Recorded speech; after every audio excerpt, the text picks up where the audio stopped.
Welcome to Cage Minds. I'm your host, Micah Frankel, and today I'm joined by Calob Ramirez. How you doing, sir? What's up, everybody? I'm doing great. So let's get right to it. It's been a year and a half since we've seen you compete, and July 31st, RUF 42, you get to step back in the cage. How does it feel?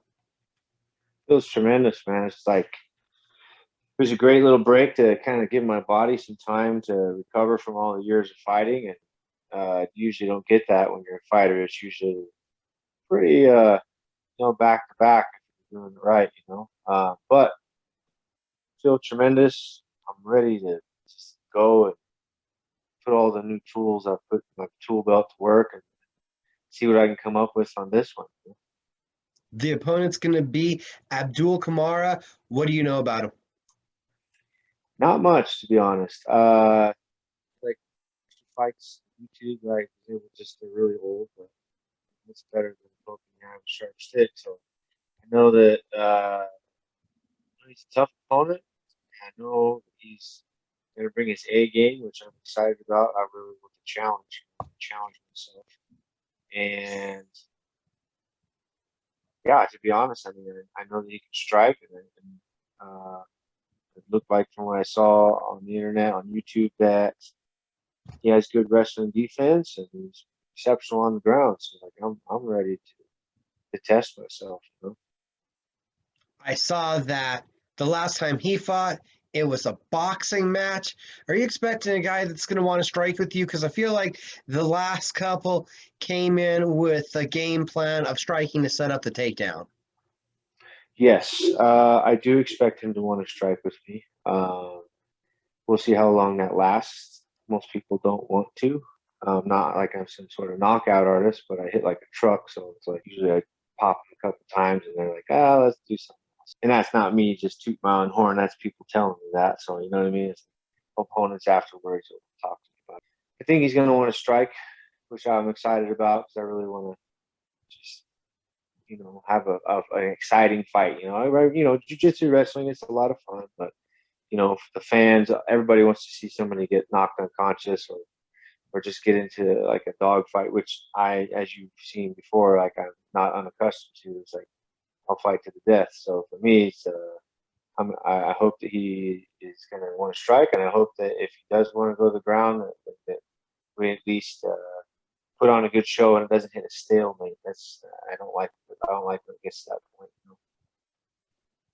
What is it about you that you like to push the action, that you like to have that excitement factor? You like to give the fans the fights they crave.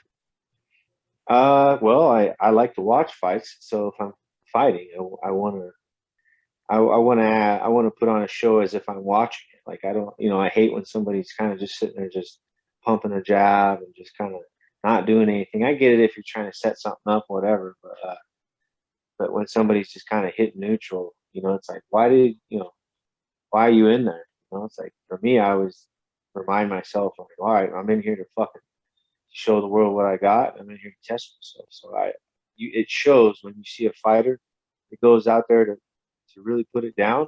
It's undeniable. So like I have to show that. I'm sure you got a lot you want to show coming up on July 31st, but what kind of improvements have you felt you've had over the last year and a half? Oh goodness. I don't know. To be honest, I've always been, my wrestling and my jujitsu. My jujitsu was my jujitsu is okay, but my wrestling was absolute garbage. Like, so I've definitely just improved just some of my wrestling defense, and a little bit on my offense, but more defense just because I didn't do it a lot of years. So I'm not always just ready to just go wrestle people. You know what I mean? So if I can, I'll just try to keep a well-rounded knowledge of mine. So if I start learning a lot of wrestling, like all right, let's go get our boxing going too. Like I try not to do too much of one thing. What did it take to make some of those adjustments in your wrestling game to feel more confident in it? go with the best, man. I had to go sit down with these grinders. These like, obviously people like Jordan Espin, those other wrestlers as well from that come into Latrell's that are just kind of bounce in and out, or even Frank Gomez. He's a wizard. So just going and working with these animals, you know what I mean? Just stepping in onto the mat and putting in the time. Talk about stepping on the mat, putting in the time. Give us a little info into what this camp looked like. Really had a lot of fun, and I got to really test out a lot of things I've never really used before,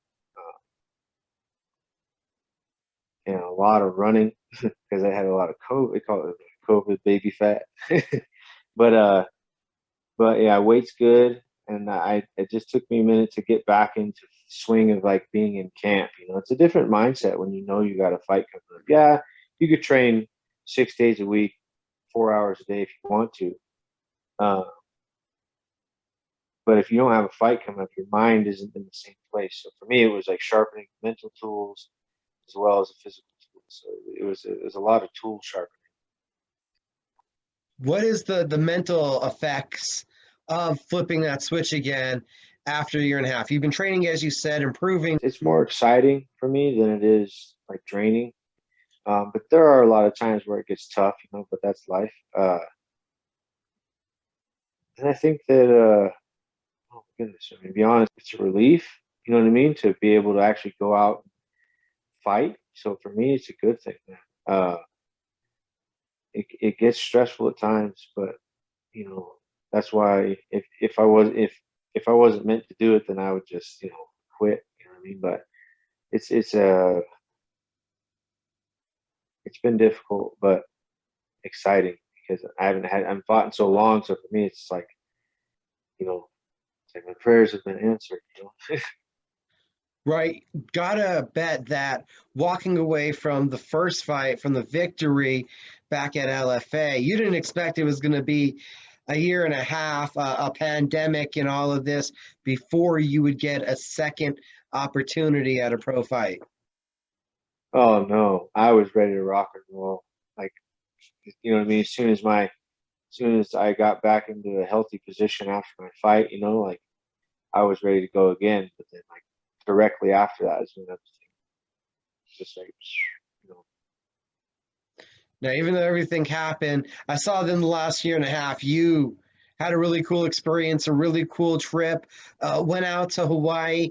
Gotta ask you about what the training was like out there, and also tell us about the knife you made out there. That thing looked wow, and talk about the process, everything Hawaii. Let's hear it. Okay, so I met Neil Kamimura. He was on Forged in Fire, and he's like a knife superstar. But beyond that, he's a wonderful human being. Met him out there, got to work with him at Cowboys, and I was just waiting on him hand and foot because I've always loved knives and collected knives, and I always wanted to make knives. So the whole time he was there working at Cowboys, I was just right there, like, what do you need? What do you need? And I happen to have a particular set of skills of fixing houses and well, pretty much damn near anything. But uh, when he saw my skills, he was like, "Hey, man," so he told me, "So you remind me of my son Brian," and just for the fact that I was just like, on it, like, what do you need? What do you need? And I knew what I was doing. So he messaged me one day, like I just commented on one of his photos, and I mean I had been like just kind of like commenting on his stuff. Me and him hit it off about Toyotas and all kinds of things, life. We just talking, he hit me up. He's like, "Hey, bro, I just bought this ranch."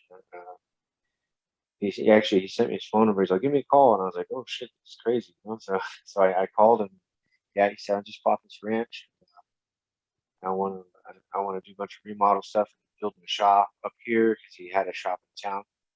Like in all his videos you see back in the day of him like building all that stuff in his shop, we emptied that out, put everything up at his new shop that me, him, and his son, and and his buddy Waylon come help. All kinds of local people there come to help, and it was like this amazing experience. Got to go pig hunting.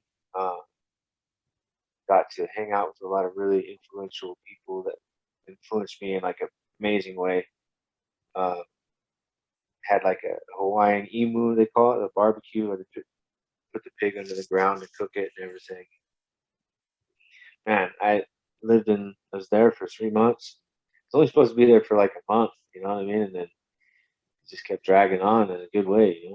But then, you know, part of the thing he told me is, yeah, we'll get your knife picking skills up while you're here. So I was like, all right. So while I was there, I made 2 knives. One knife I didn't really post about too much. I mean, you could see me like cut a can with it, but I didn't actually like show it off. I gave that one to my dad. And then the other knife is just like a hunting whatever knife I just built my first knife. Made it out of that rasp, and then I even made the sheath myself, like from scratch. Took an old suitcase from like a local thrift store, and took the outside off it, like the leather skin off it, and I glued that down to some other leather, and I sewed it all together. Growing up, my dad taught me how to do like leather work a little bit, so I did all that. And, uh, while I was there, also I got to training wise, I got to go train at this gym called Foundations Jiu-Jitsu gym out there. Met a lot of really awesome, really talented people out there, and then I trained a lot with this dude Scotty Hao, and he's out of the big island there, and he's fought on Bellator and stuff. He's really good. We went over to Boss MMA, which is BJ Penn's UFC gym or whatever it is on the other side of the island in Hilo. Um, that's amazing people there as well. And man, it was an experience of a lifetime. I will 100% be moving out there one day, but at the moment, my fight career, I can't really do that. But it was amazing. I had a great experience out there.